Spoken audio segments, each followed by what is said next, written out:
Okay, let's talk whiplash patients or neck pain patients. We've got a couple different bread and butter exercises that I like to give out, a little bit of a warm up, a little bit of introductory strengthening and restoring motion for those patients. So, specifically for a lot of whiplash patients that I will see, so motor vehicle accidents, get that quick stretch to the head.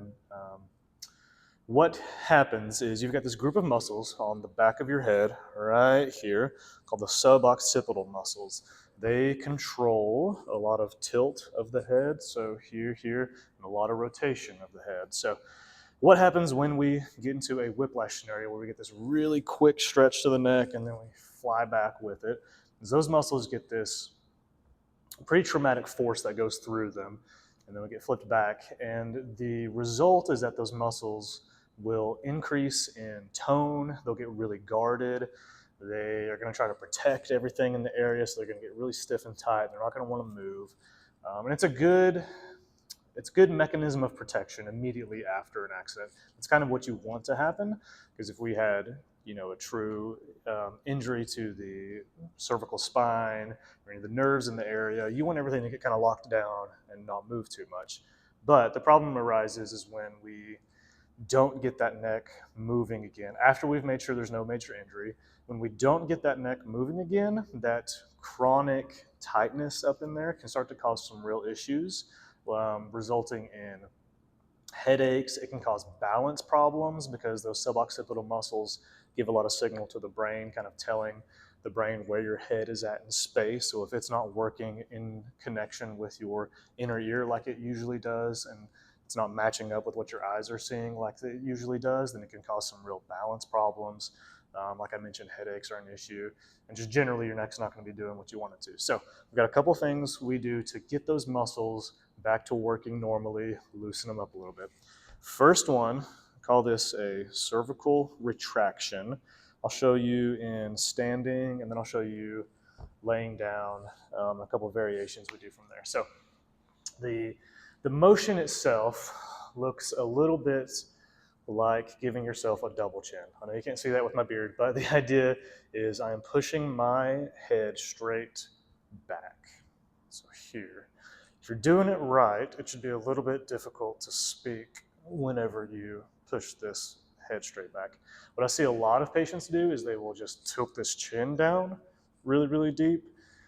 So what you'll know you're doing wrong whenever your chin is going down, but your head is coming forward. You'll almost feel like you're stretching back there. What you want to happen is to feel like you're just working and using those muscles back there. So my forehead, my nose, my chin, everything is going straight back right there. If I'm doing it right, I'm almost going to feel this going down into my thoracic spine a little bit. So I'm using all of those muscles that run from shoulder blades up through the neck into the back of the head, and I'm just pushing straight back, just like that. So I usually start this one in a laying down position, so you can use a pillow. I've got just a little towel roll that I'm going to place right at the base of my skull, at those suboccipital muscles. Play with the thickness of that towel. You want it pretty thick. And all I'm going to do is press straight down. I'm going to hold this for anywhere between 3 to 10 seconds, and then I'm going to relax. Wait a few seconds and go back to it. So if you are fresh out of a motor vehicle accident within the first, and this is the first time trying this one, you're going to do short burst, just a little 3-second hold, relax for a little bit, only do a few of them.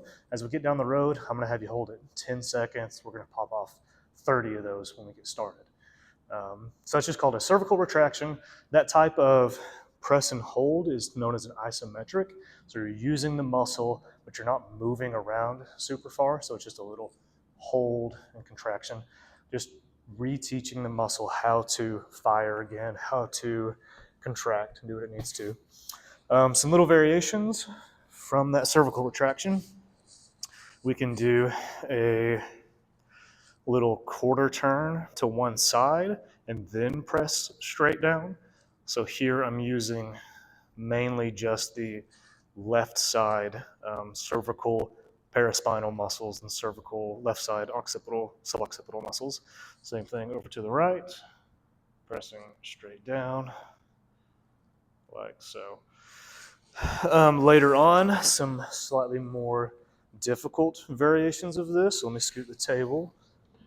Will look like a little bit more active motion rather than the isometric contraction. So I'm going to be here. I'm going to let my head drop. I'm going to lift straight up. I'm going to feel this one not only in the suboccipital muscles, but going all the way down my thoracic spine a little bit. Probably better form is here. Yeah. So just lifting the head straight up. I'm keeping eyes on the floor, because otherwise if I look up, then I'm doing some slightly different muscles, slightly different motion. What I really want to work on is just this little lift right here. Now, as we go along, we probably will throw in some lift, look, down, down, or just a straight look up. There's all kinds of different variations for targeting those cervical muscles, but that very first one, just that cervical retraction, pushing straight down into the table is a great one to start with. Give it a try.